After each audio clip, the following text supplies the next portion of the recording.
terkenal di GKI, dia pernah mengatakan justru khotbah itu merangsang orang untuk berefleksi atas kehidupan. Jadi bagaimana pemberitaan firman itu bukan sekadar menjawab persoalan, tetapi dia mengajak umat berpikir untuk menentukan refleksi apa yang ia dapatkan atas dialog firman dengan konteks yang dihadapinya. Dan cara mengolah kata, dari cara menyampaikan intonasinya udah kelihatan bahwa narasumber kita ini orang yang kompeten untuk berbicara tentang itu ya, dari aksen penekanan pada bagian-bagian Konten kreator ya, yang memikirkan nih kalau misalnya tema ini kerugmanya ini disampaikannya dengan metode apa. Dan pada bagian inilah menurut saya tim khotbah menjadi luar biasa.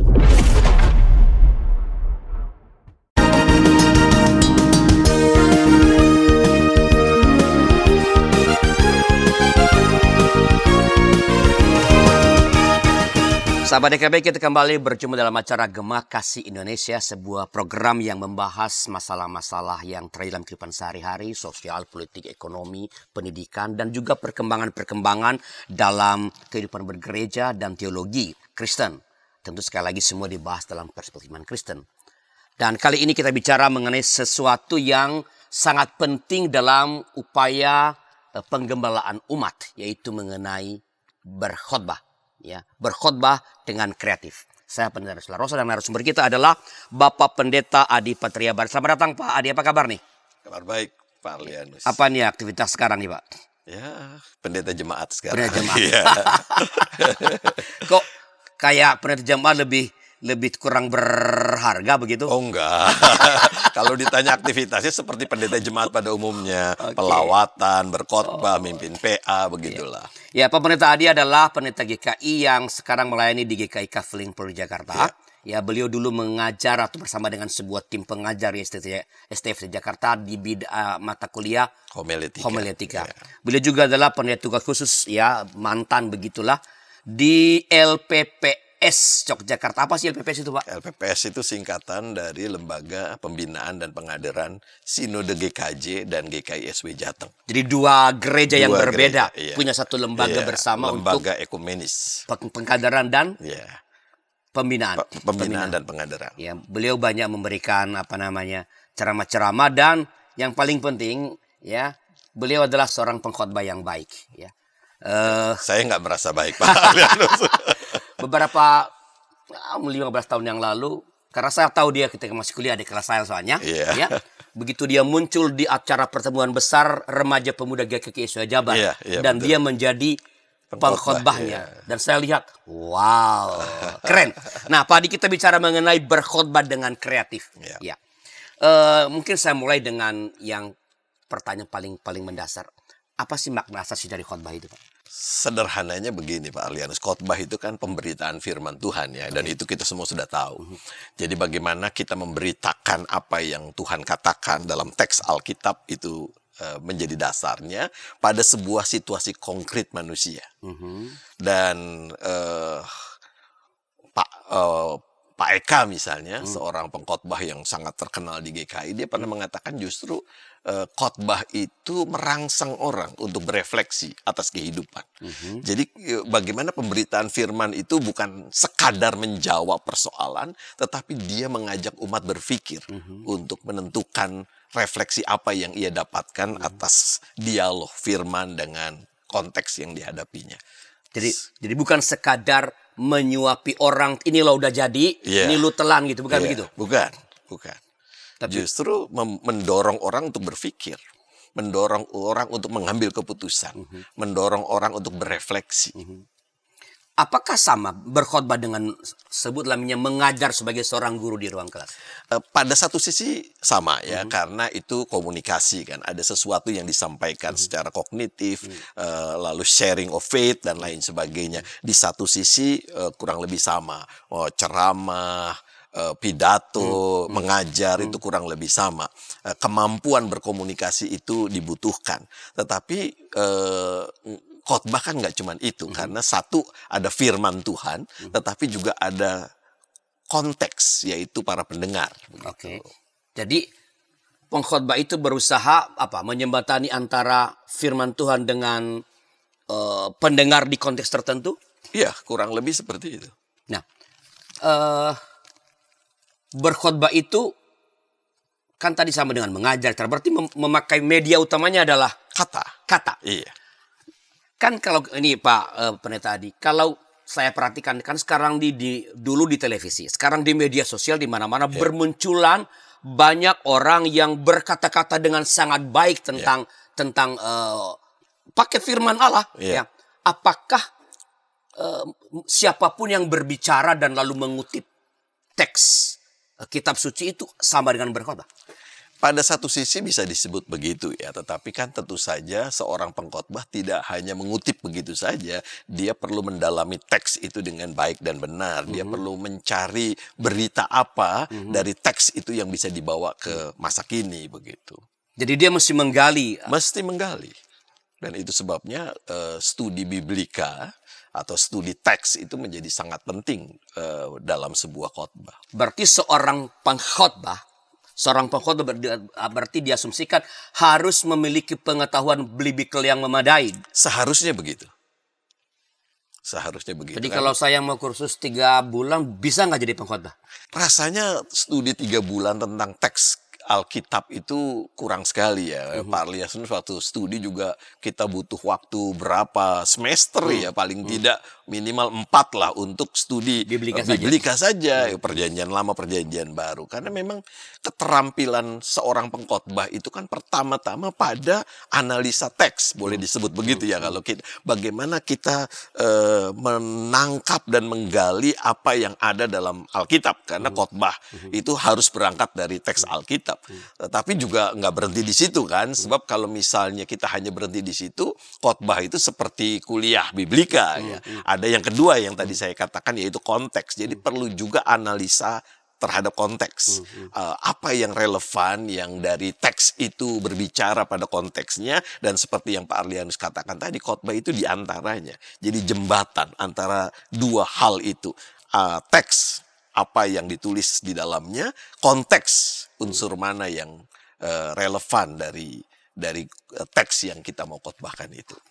Berkaitan dengan ini saya mau mengutip pernyataan seorang guru kita. Dia bukan guru hermeneutik, guru dia dulu mengajar dogmatika. Masih ingat guru dogmatika kita? Saudara Sopater, almarhum. Dia pernah bilang begini di kelas dulu. Ketika memang kelas hermeneutik, tapi dia bukan dosen, tapi dia semacam, kan mereka beberapa orang tuntut menilai khotbah kita. Yang berkhotbah itu tangan kanan pegang Alkitab, tangan kiri megang koran. Itu komentar Anda? Ya, itu setuju sekali. Jadi yang koran itu kan bicara soal konteks ya. Jadi analisa konteks itu juga sangat penting. Sebab kalau kita tidak bisa menganalisa konteks dengan baik, bagaimana firman itu bisa ditaruh di sanubari para pendengarnya. Jadi khotbah itu memang isinya dialog antara teks dengan kehidupan. Dan salah satu gambarannya adalah koran di satu tangan kita. Bahasa simbolik ya? Iya, bahasa simbolik. Jadi seorang pengkhotbah, atau mungkin itu menjadi dasarnya berkhotbah kreatif, berarti di samping harus memiliki pengetahuan tentang teologi kitab suci, ia juga harus punya pengetahuan umum tentang situasi yang sedang terjadi di tengah-tengah umat di mana dia hendak menyampaikan khotbah itu. Ya, betul sekali. Dia harus membaca. Jadi dia tidak hanya menafsirkan teks, tetapi juga menafsirkan umat. Dia harus menembus kedalaman apa yang terjadi di tengah-tengah umat yang dilayaninya. Itu sebabnya misalnya seorang ahli homiletika Amerika, Tisdale misalnya mengatakan pengkhotbah yang terbaik adalah pendeta setempat. Kenapa? Karena dia bergaul dengan umat, dia mengerti pergumulan umat, dan dia tahu betul bagian mana dari umat yang membutuhkan refleksi atau teks yang dibaca. Nah, kalau tadi Pak Pendeta mengatakan bahwa media utama dalam berkhotbah itu adalah kata-kata. Apakah ada perbedaan antara seorang pengkhotbah dengan seorang orator? Perbedaannya pasti yang pertama-tama dasarnya ya. Kalau khotbah itu kan pasti teks Alkitab dan tujuan atau motivasi. Kalau orator kan tentu saja dia punya motivasi tertentu, entah dirinya dipilih kalau kita ngomong dunia politik, atau supaya orang membeli produknya kalau dunia pemasaran dan lain sebagainya. Tetapi kalau dalam Alkitab, kalau dalam khotbah itu kan teks sebagai dasar, lalu bagian mana dari konteks itu yang membutuhkan pengetahuan atau perubahan, transformasi dan lain sebagainya. Jadi beda sekali di situ. Apakah kalau tadi mengenai pesannya Pak Pendeta, apakah sama atau sekali sebenarnya berbeda? Misalnya seorang pengkhotbah dengan motivator yang kan mereka ngomong nilai-nilai juga. Betul, betul. Apakah para motivator itu ketika ngomong sesuatu mengajarkan tentang apalah itu dapat digolongkan khotbah nggak? Ya, bahkan sekarang banyak pendeta yang jadi motivator ya, menggunakan khotbahnya. Ya, pada satu sisi seperti yang saya katakan, kemampuan mengkomunikasikan sesuatu kurang lebih sama. Tetapi dasarnya tadi, kalau motivator itu dasarnya cuma etika hidup, bagaimana menggapai sukses, bukan itu. Khotbah itu selalu awal pertamanya berangkat dari teks Alkitab maksud saya. Jadi pokoknya seorang pengkhotbah wajib hukumnya punya pengetahuan yang memadai mengenai ilmu tentang kitab suci. Bukan sekedar membaca kitab suci. Iya, bukan. Betul. Dia harus tahu. Emang apakah perangkat apa yang diperlukan untuk bisa memahami teks kitab suci? Kan tema kita bicara soal kreativitas ya. Justru ketika dia menemukan sesuatu yang berbeda dari teks yang dibacanya, maka khotbah itu sudah pasti kreatif. Kita bisa membaca sebuah teks berkali-kali, tetapi seorang pengkhotbah yang kreatif dari teks itu, dia bisa mengangkat eksegese gitu ya. Dia bisa mengangkat sesuatu yang berbeda dan indah dari teks itu yang pas betul dengan konteksnya. Dan itu yang membuat dia kenapa penting sekali teks itu dalam sebuah khotbah. Nah kalau begitu Pak Pendeta, berarti kan di samping nanti bicara mengenai keterampilan, berarti sebenarnya titik paling penting atau salah titik penting dari sebuah khotbah yang kreatif adalah ketika dia mulai menggali teks dan menyusun. Betul. Menggali teks. Semua orang bisa membaca. Anggaplah misalnya Mazmur 23. Kita semua sudah tahu. Tetapi seorang yang mau berkhotbah secara kreatif, dia harus menemukan nilai apa yang terkandung dari Mazmur 23. Tidak semua bisa diangkat dalam sebuah khotbah, tapi dia menemukan satu titik yang menurut dia sangat cocok dengan realitas yang dihadapi umat. Itu yang sangat dahsyat dari sebuah khotbah. Kalau gitu apa hal yang paling mendasar yang perlu diperhatikan ketika seseorang mau mulai menyusun khotbah Pak Pendeta? Membaca teks dengan kacamata yang berbeda. Apa itu maksudnya? Ya, jadi apa saya perlu ganti kacamata? Jadi dia selalu harus membaca teks dari berbagai macam sisi ya. Kita bisa memakai metode tafsir apapun gitu ya. Tetapi carilah sesuatu yang jarang orang temukan dalam teks itu. Dan ketika itu bisa kita temukan, itu momen aha menurut saya dalam sebuah khotbah. Begitu kita ketemu, tidak terlalu mudah memang kalau kita tidak serius mendalaminya. Tapi begitu kita menemukan, menurut hemat saya separuh dari khotbah kreatif sudah terjadi. Apakah ada perangkat tertentu yang menolong kita untuk menemukan yang aha tadi itu? Membaca Alkitabnya dengan baik.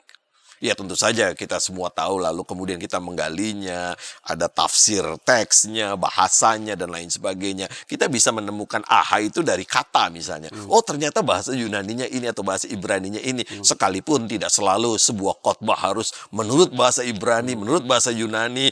Umat juga seringkali nggak ngerti begitu kan. Wah pendeta saya hebat aja bisa bahasa Yunani, Ibrani gitu ya. Padahal salah juga gitu ya.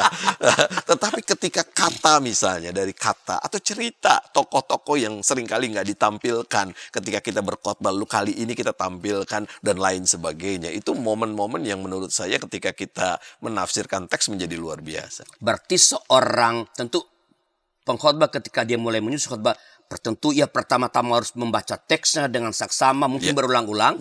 Dan membaca banyak buku yang lain juga berarti. Iya, buku-buku biblika, buku-buku tafsir yang bisa membuat dia terbuka wawasannya. Menarik sekali Pak Pendeta. Apakah ada semacam kerangka atau struktur dasar dalam misalnya menyusun sebuah khotbah? Setelah beberapa informasi berikut ini.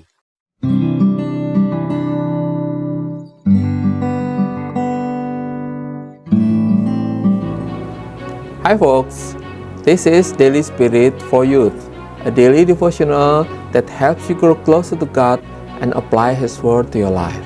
Daily Spirit for Youth dapat Anda saksikan hari Senin sampai Sabtu pukul 4.30 waktu Indonesia Barat di channel YKB TV. Kita jumpa dalam acara Pembangunan Jemaat. Pembangunan Jemaat setiap Senin di minggu kedua dan keempat pukul 20 waktu Indonesia Barat. Dapat Anda nikmati di channel YKB TV.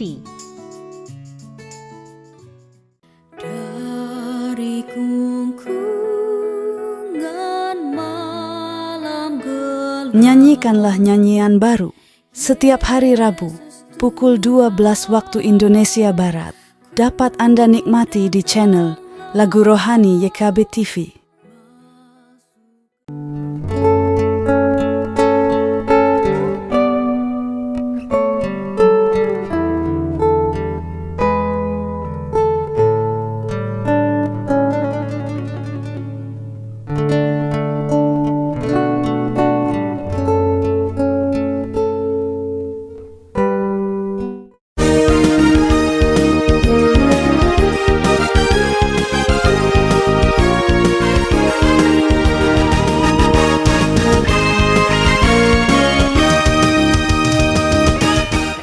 Dalam acara Gema Kasih Indonesia bersama saya Pendeta Ros sebagai pemandu percakapan dan narasumber Bapak Pendeta Adi Patria Bara, kita bicara tentang berkhotbah dengan kreatif.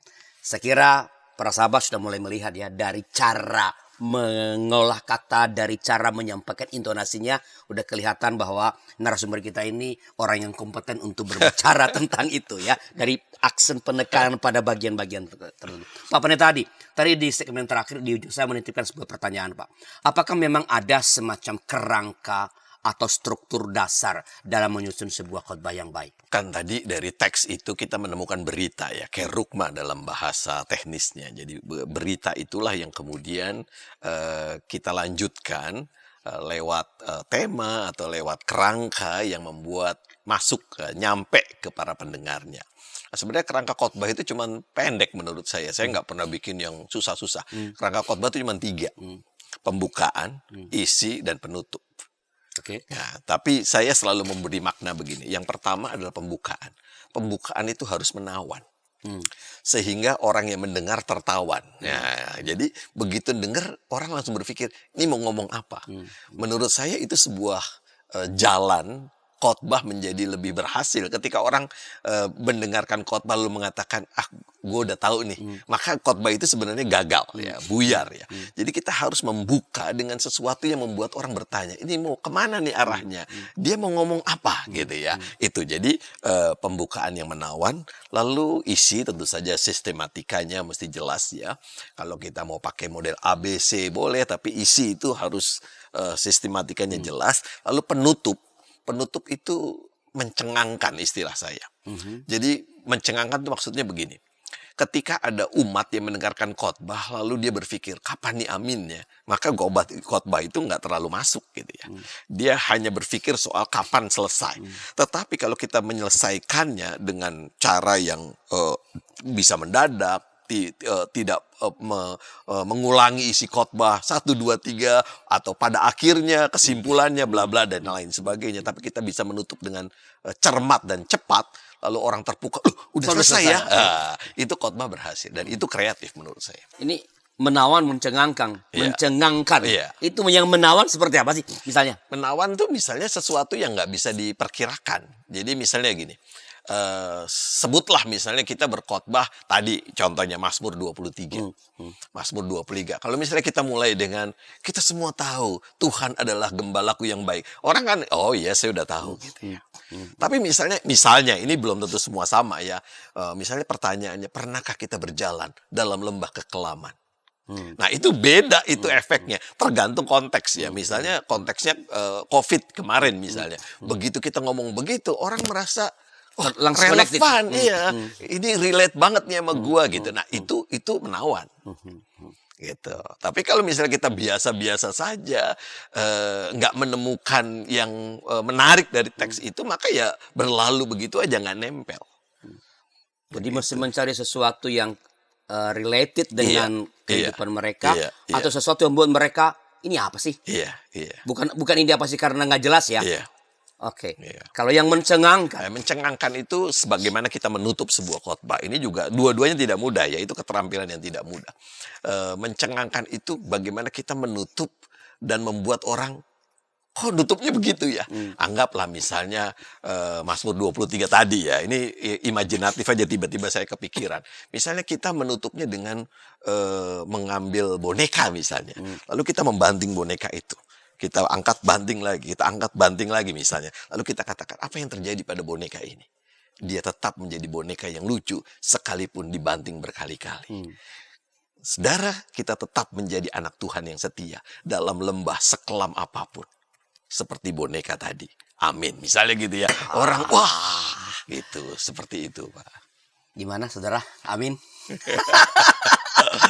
Iya, jadi artinya ketika menutup itu orang sebenarnya masih ingin mendengarkan. Betul. Lalu atau dia menangkap sesuatu yang wah. Iya. Tapi itu harus relate nggak dengan yang tadi yang menawan tadi? Iya tentu. Jadi awal dan akhir tuh harus seperti saluran air yang nggak boleh belok gitu ya. Sebab kalau misalnya nutupnya begini, membukanya begini, atau membukanya begini, menutupnya begini, nggak nyambung. Dia harus menjadi satu kesatuan. Kesatuan ide inilah yang bisa kita dapatkan ketika kita menemukan kerugma tadi. Balik lagi ke teks. Kalau kita udah dapat kerugmanya, maka itu bisa menjadi kesatuan. Sekali lagi ini butuh effort yang besar. Berkhotbah itu menurut hemat saya nggak ahli-ahli banget berkhotbah Pak Arlianus. Tetapi menurut saya kalau kita serius banget, itu mengasihkan sebenarnya dan butuh dorongan yang besar dari diri kita. Jadi ketika tadi menyusun khotbah, mesti mulai dari yang tengahnya dulu ya? Iya, bisa juga begitu. Ya. Jadi kan kita belum menggali teks, belum merumuskan pesan, lalu kita, gue kasih ilustrasi ini nih. Gue kasih pembukaan ini nih. Bisa juga kalau misalnya kerugmanya udah ketemu nih. Misalnya orang udah ketemu kerugmanya. Jadi kerugma dulu kan? Nah, ini kerugmanya misalnya lembah kekelaman tadi ya. Aku tidak takut melewati lembah kekelaman. Lalu dia lagi jalan-jalan menemukan sesuatu. Wah, ini bisa jadi pembukaan saya nih. Bisa gitu ya. Tapi dia ketemu kerugmanya dulu. Bagusnya seperti yang Pak Arlianus bilang, kerugmanya itu sudah dibuat yang tengahnya tadi isinya. Sehingga dia bisa lihat kesinambungannya dari awal sampai akhir. Sehingga dia tinggal menuntun orang gimana supaya orang tertarik mendengarkan yang tengah ini. Betul. Dan gimana orang supaya yang tengah ini betul-betul dia entah dia bawa pulang dan itu menantang dia untuk apa tadi berefleksi lebih jauh. Nah itu kan kalau misalnya kita menutup dengan menakjubkan, maka dia akan dia akan tanya pada dirinya sendiri. Tadi saya dengar apa ya? Begitu dia dengar apa, memori yang dia dengarkan akan muncul lagi. Beda kalau misalnya dia nggak menutup dengan menakjubkan. Capek nih saya dengerin dia. Hilang itu. Nah kira-kira begitulah. Nah, tadi kan Pak Pendeta bilang itu kreatif. Kan kita berkhotbah dengan kreatif. Emang ada yang khotbah yang tidak kreatif? Ya sebenarnya membuat khotbah itu kan sebuah kreasi ya. Pada dirinya sendiri ada unsur kreativitas. Tetapi ketika seseorang pengkhotbah abai mendalami teks, lalu juga tidak terlalu peduli pada konteks ya, dimanapun kapanpun khotbahnya tetap sama gitu ya, maka dia tidak lagi menjadi kreatif. Gitu. Jadi ada yang tidak kreatif ketika ya yang ada di dalam teks itu aja yang dibunyikan gitu. Padahal begitu dibaca jemaah udah ngerti ya. Iya, kayak cerita sekolah minggu. Mohon maaf ya, bukan berarti cerita sekolah minggu jelek, tapi pengkhotbah ini kan kita bicara soal pada umumnya orang dewasa, paling tidak remaja lah. Kalau dia cuma mengulang cerita, tidak mendalami teks. Abraham. Begitu menurut saya dia tidak lagi menjadi khotbah yang kreatif.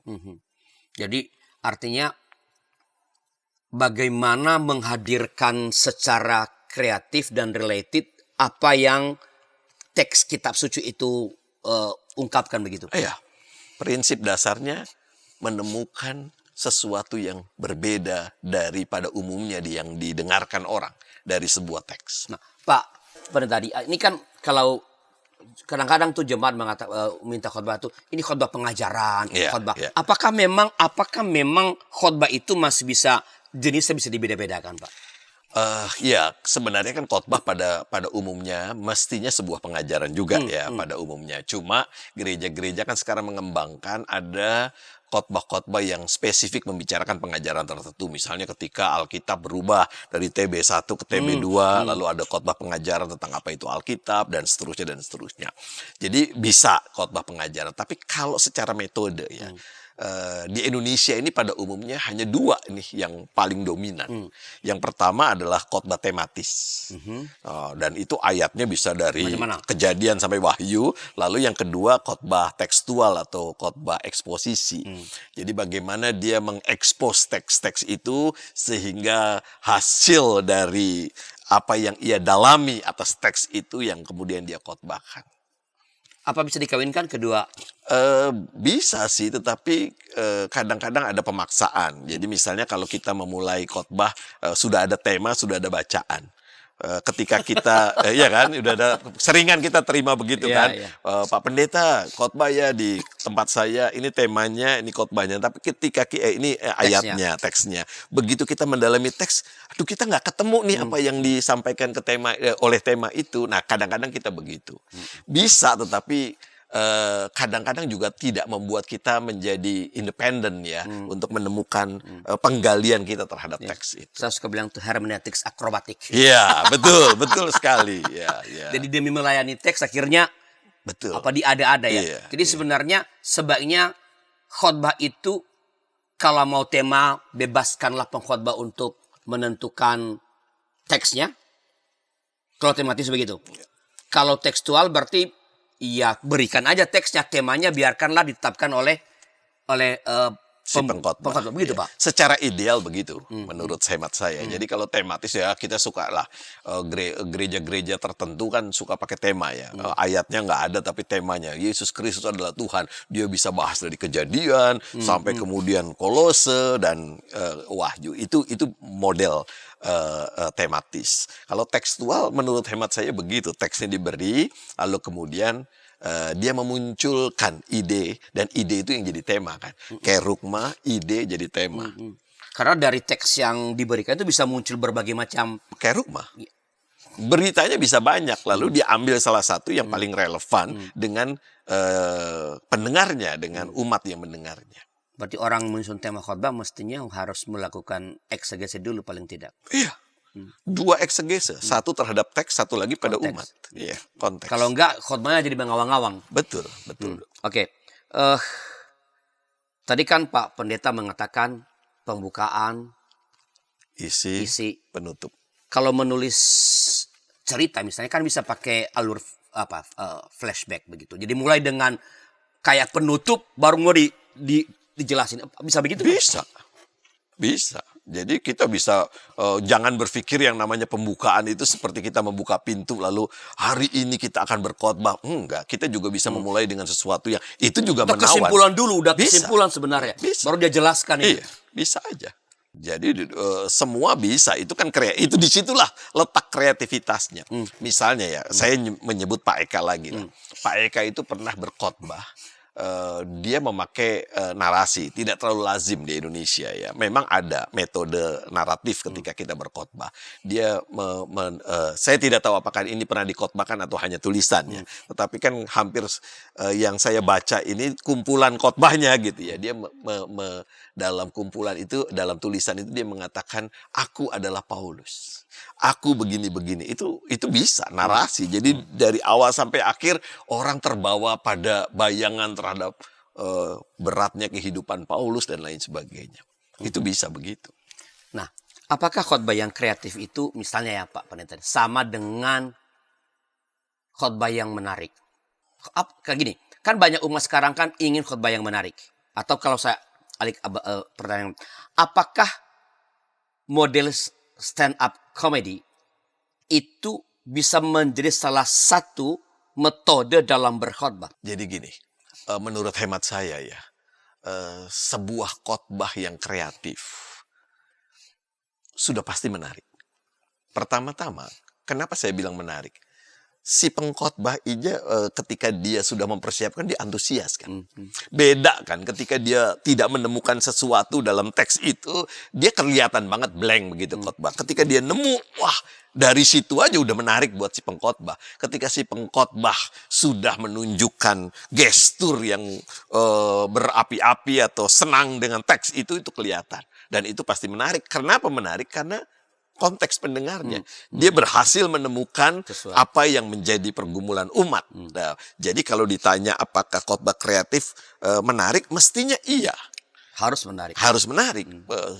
Nah, kalau ditanya apakah stand up comedy sebenarnya kan basicnya mirip dengan ilmu komunikasi, ya, orasi ya. Cuman dia pakai kelucuan-kelucuan, kebodohan-kebodohan, dan itu oke. Bahkan menurut saya secara teori orasi, apa yang dilakukan para stand up komedian itu ya, bagaimana dia ada statement 1, statement 2, lalu menutup dengan ger, itu menunjukkan bahwa itu teori berkomunikasi, itu teori orasi sebenarnya yang sedang digunakan. Jadi artinya kita bisa memanfaatkan itu. Betul. Semua teori penyampaian gagasan dalam sebuah komunikasi bisa kita pakai Untuk berkhotbah. untuk berkhotbah pada bagian bagaimana menyampaikannya. Apakah khotbah itu harus bikin orang ketawa? Tidak. Tidak semua orang dikaruniai Tuhan kemampuan untuk melucu ya. Ya kan, ya kadang-kadang ada sih orang yang berusaha lucu di mimbar tapi nggak lucu gitu ya. Dia udah bikin cerita lucu tetapi nggak lucu. Orang dengarnya garing lah istilahnya kalau nggak selalu, tetapi dia bisa memanfaatkan misalnya kemampuan dia bernarasi, kemampuan dia membaca puisi, kemampuan dia bernyanyi dan lain sebagainya. Jadi apapun gitu ya bisa digunakan untuk membuat khotbah itu menjadi lebih pas ya, lebih relevan dengan kebutuhan umatnya. Ini bagian penting nih Pak Pendeta. Apa sih atau keterampilan apa yang mesti dimiliki oleh seorang pengkhotbah agar khotbah menjadi kreatif? Setelah beberapa informasi berikut ini.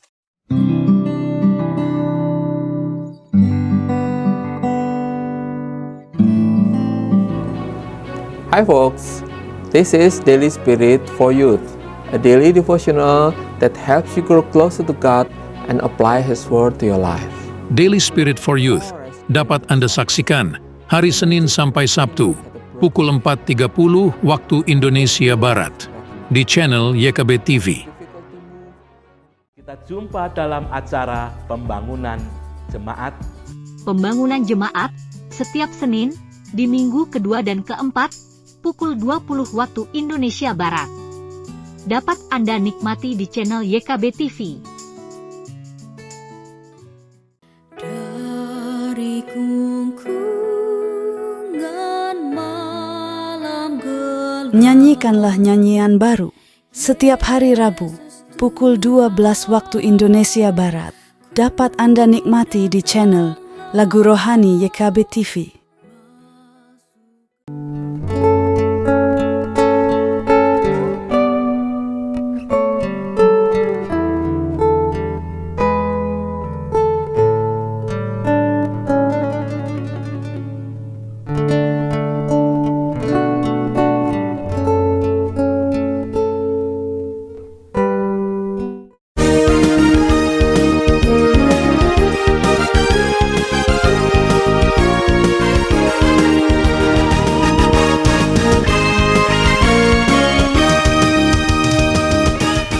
Dalam acara Gema Kasih Indonesia dengan saya Pendeta Selasa, bagaimana percakapan kita dan Pendeta Adi Petriabara narasumber, kita bicara mengenai berkhotbah dengan kreatif. Ya, ini segmen terakhir para sahabat. Silakan kalau ada komentar atau pertanyaan-pertanyaan silakan kirim ya. Nanti silakan tulis di kolom komentar, nanti Pak Pendeta Adi dengan senang hati pada waktunya akan merespons ya. Pak Pendeta Adi, ini udah segmen terakhir nih Pak. Ya, saya ingin kita mengerucut. Apa yang mesti dimiliki seseorang sehingga ia atau seorang pengkhotbah ya, sehingga ia dapat kita sebut sebagai pengkhotbah kreatif? Ya, tadi pertanyaan Pak Arlianus terakhir kan bicara soal kompetensi ya. Itu salah satunya. Kompetensi itu penting. Jadi seorang itu harus terus meningkatkan dirinya. Jangan pernah lupa untuk membaca buku-buku yang mendorong dia untuk semakin punya kemampuan pada keterampilan atau kompetensinya. Nonton stand up comedy tadi yang Pak Arlianus juga baik ya, supaya kita bisa belajar bagaimana membuat punchline, buat apa begitu. Itu kompetensi. Jadi itu prinsipnya seorang pengkhotbah adalah seorang pembelajar. Dia harus terus-menerus meningkatkan kompetensi dirinya. Tetapi juga dia harus punya komitmen. Dia tahu untuk apa dia berkhotbah. Jangan sampai dia memanfaatkan khotbah untuk kepentingan diri sendiri, dan itu mudah sekali kan sebenarnya. Apalagi kalau kita pendeta populer ya, handphone hilang bisa diganti 3 Pak Arlianus ya kan. Ketika dia khotbah lalu mengatakan, saudara-saudara mohon maaf, saudara tidak bisa menghubungi saya karena handphone saya hilang. Itu habis kebaktian bisa muncul itu ya. Kreatif. Ya.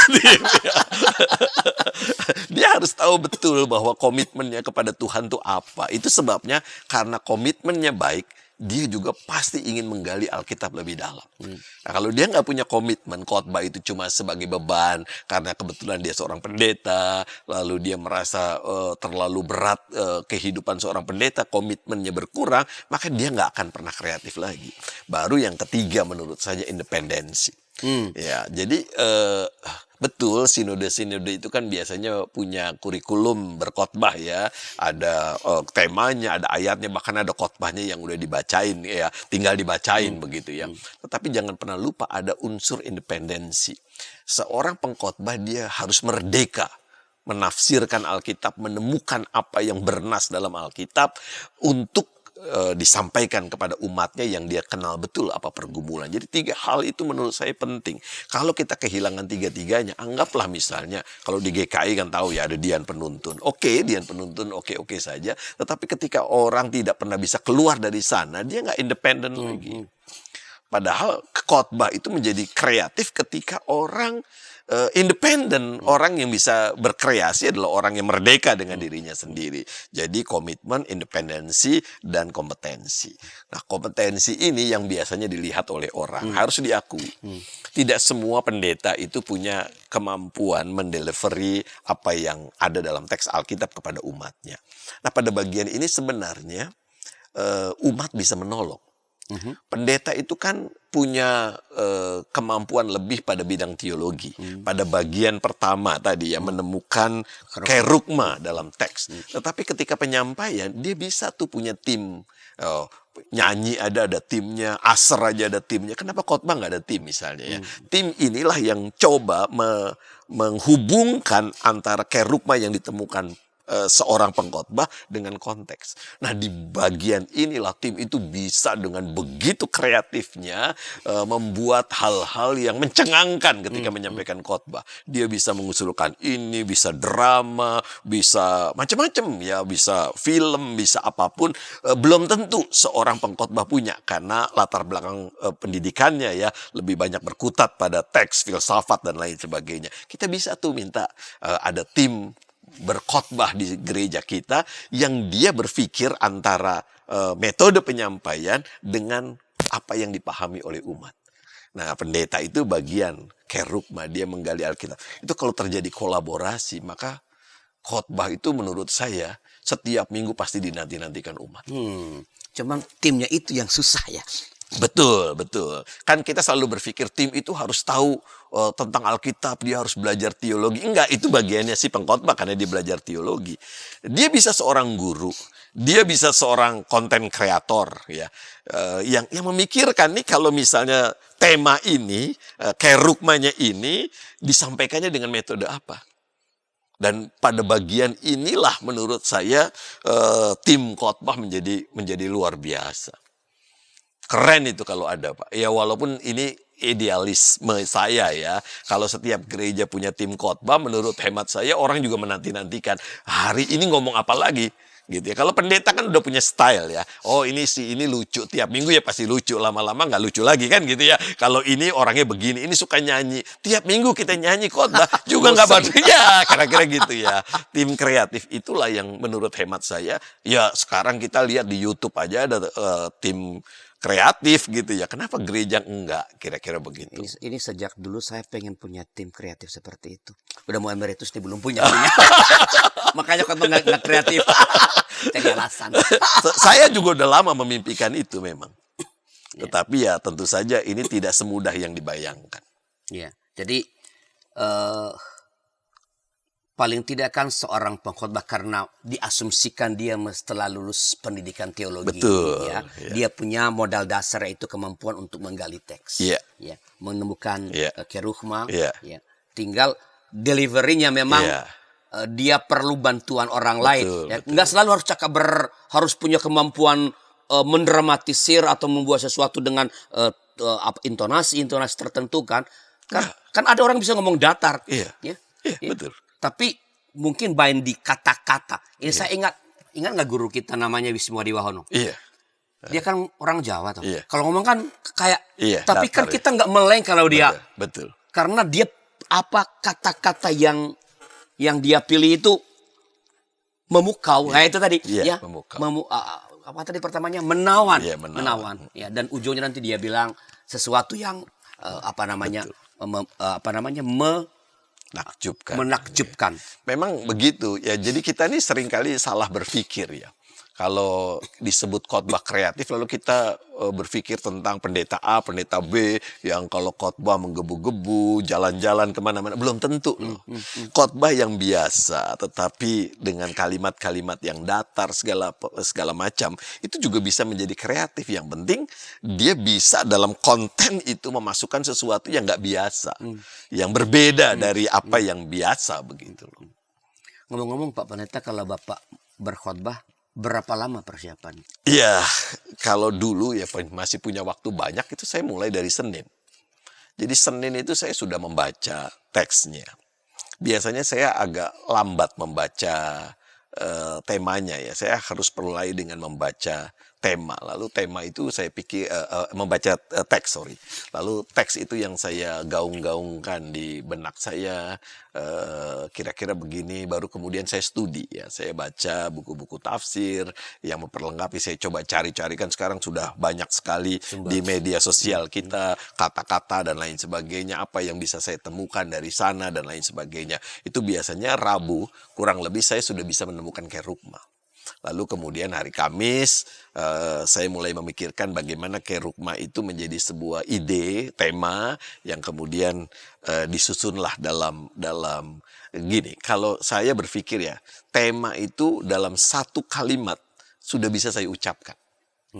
Ya, lalu baru dari situ muncul. Biasanya saya selesai itu hari Jumat, Sabtu itu untuk menghafal khotbah sebenarnya. Saya baca ulang sebenarnya. Tapi itu pada waktu kalau punya waktu banyak. Memang kan tidak semua pendeta punya waktu banyak. Tetapi kalau ada waktu luang, menurut saya seorang pengkhotbah itu dia perlu juga membuka wawasan ya. Baca-bacalah buku-buku biblika yang terbaru. Bacalah, nonton YouTube yang menurut hemat saya juga baik ya. YouTube tentang keadaan sekarang dan lain sebagainya. Itu meluaskan wawasan, horizon berpikirnya. Dan itu yang membuat dia terjaga kreativitasnya. Apakah Pak Pendeta menulis khotbah itu secara lengkap atau hanya outline saja? Iya, saya menulis, Pak. Lengkap. Itu yang tadi di hari Sabtu itu dicoba dihafalkan. Iya. Mengapa lengkap? Yes. Apa itu nggak memenjarakan begitu, Pak? Tapi saya nggak pernah kelihatan membaca, Pak. Ya, saya bisa khotbah jalan-jalan gitu ya, karena saya udah baca 3-4 kali khotbah itu dan alurnya saya udah bisa dapat gitu ya. Tetapi saya takut dalam sebuah kesempatan saya kehilangan konsentrasi, lalu saya nggak tahu mau nerusin kemana begitu. Itu sebabnya saya mencoba tetap menuliskan khotbah saya. Ya sekali-sekali pernah, misalnya ketika saya berkhotbah tiba-tiba majelis jemaat mengatakan temanya salah yang dikirim gitu ya. Saya pernah punya pengalaman itu, lalu saya minta waktu 5 menit saya baca Alkitab, lalu saya berkhotbah gitu. Ya bisa juga kadang-kadang, tapi kan kalau tiap minggu nggak mungkin lah gitu ya.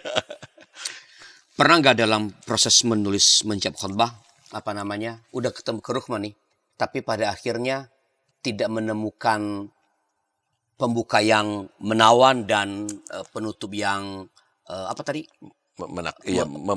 mengejutkan. Mengejutkan ya. begitu. Pernah nggak? Pernah lah tentu. Lalu yang dilakukan apa? Apakah mengubah kerjasama supaya saya udah punya pembukaan yang bagus nih? Memilih kerjasama yang lain kan ada berapa kan? Mengubah kontennya atau terpaksa ya udah ngomong konten ini dengan ya minta Roh Kudus lah menolong supaya walaupun nggak dapat pembuka yang mencengangkan lagi. Ya kalau udah begitu memang tidak mudah ya. Jadi ya kalau ditanya pernah nggak, ya pasti pernah ya. Kita juga pernah nggak merasa tidak menemukan kerugma, bahkan gitu juga kadang-kadang ada situasi-situasi batin kita itu kan menentukan kita menemukan apa dalam teks dan juga pemberitaan, pasti pernah. Nah justru menurut hemat saya di saat-saat semacam itu kita perlu berpikir kreatif tuh. Kita perlu berpikir ada sesuatu, bisa mulai dengan tanya. Karena kita nggak tahu pembukaannya, kita tanya sama umat gitu ya. Kan ada ceritanya itu ya, yang misalnya, Bapak Ibu tahu apa yang mau saya khotbahkan hari ini gitu ya. Nggak tahu, kalau nggak tahu ngapain saya khotbah, misalnya kayak gitu-gitu ya. Jadi bisa kita mulai dengan cerita untuk menarik dan menunjukkan bahwa sebenarnya saya nggak tahu nih pembukaan apa yang menarik. Akhirnya menariknya umum, tidak langsung terkait dengan berita atau temanya. Pak Pri, saya pernah nih, ya, ini saya berkhotbah, dan istri saya tahu bahwa saya kok nggak selesai. Oh iya. Dia tanya teksnya apa? Itu teksnya, dia bilang ini kan mudah teksnya. Saya bilang justru karena mudah nih, ini teksnya sangat terkenal. Jadi saya bingung mesti khotbah. Pernah nggak mengalami kayak gini? Iya. Apa yang dilakukan tuh kalau kayak gitu? Jadi kalau teksnya terlalu mudah, memang jadi persoalan. Bukan mudah ya, tidak ada teks yang mudah sebenarnya. Tetapi terlalu biasa ya. Orang selalu membaca itu. Maka menurut hemat saya, pada waktu kita membaca teksnya betul-betul kita coba mencari apa yang berbeda dari teks itu. Itu kuncinya ya. Apakah alurnya? Apakah bagian akhirnya? Bahkan satu kata itu bisa saja membuka ide kita. Oh, ini aja nih saya khotbahin. Gitu. Bisa. Nah, pertanyaannya, udah hari Sabtu nih nggak ketemu, bisa nggak? Nah, saya mau bilang begini nih, kadang-kadang pertemanan itu baik ya Pak Arlianus ya. Jadi kita ini punya teman-teman yang sesama pengkhotbah, menurut saya nggak perlu pelit ilmu gitu ya. Dulu saya punya temen yang kalau misalnya kita kesulitan menemukan kerugma, saya tinggal telepon gitu ya. Gue nggak ketemu nih, lalu kita diskusi bareng-bareng. Sekarang juga udah mulai muncul lagi ya di grup WA. Nih temanya susah nih hari ini nih. Lalu kita diskusi. Itu juga memperkaya kita. Kita mengakui bahwa kita terbatas. Nggak semua kita tahu, baik waktu, sumber daya, semakin tua semakin berkurang kemampuannya. Nah pertemanan itu menurut saya baik sekali, dan berkhotbah itu mencerminkan kesediaan kita untuk mendengarkan orang lain. Ya, saya selalu mengatakan khotbah itu dialog. Dialog dengan pengalaman kita, dialog dengan teks, dialog dengan umat, dialog dengan teman-teman kita. Teman-teman kita itu bukan lawan kita. Dia sahabat kita yang kadang-kadang idenya bisa kita ambil untuk khotbah kita di saat-saat kita sulit khususnya. Baik Pak Adi, terima kasih atas pencerahan yang diberikan. Ya, saya percaya, saya berharap para sahabat ya tertolong ya dengan ini bagaimana mengenali ya, bagaimana membuat khotbah menjadi khotbah yang kreatif. Semua khotbah semestinya kreatif. Yeah. Nah, sebelum kita menutup nih Pak Pendeta, apakah ada let's say semacam pernyataan penutup dari Pak Pendeta mengenai tema kita hari ini, berkhotbah dengan kreatif? Jangan pernah lupa, tadi kan kita ngomongnya ada persiapan khusus ya. Jadi teks, bagaimana konteks, itu persiapan. Bolehlah disebut dengan persiapan khusus. Tapi jangan pernah lupa ada persiapan umum. Bukalah mata kita lebar-lebar untuk menangkap nilai-nilai yang ada di sekitar kita. Menurut saya lewat alam semesta, lewat bebatuan, lewat air terjun, lewat orang kelaparan di sekitar kita. Ada banyak nilai yang bisa kita tangkap dan itu bisa menjadi ide kita ketika kita berkhotbah. Buka wawasan seluas-luasnya. Saya pikir seorang pengkhotbah kreatif selain dari teks tadi, dia juga harus belajar tahu sebanyak-banyaknya. Baik, terima kasih Pendeta Adi atas sharing pada hari ini, dan itulah sahabat percakapan kita tentang berkhotbah dengan kreatif bersama Pendeta Adi Patria Bara. Dan bila ada masukan silakan kirim kami lewat nomor 0812 8188 9191. Sampai jumpa pada episode berikutnya. Tuhan memberkati.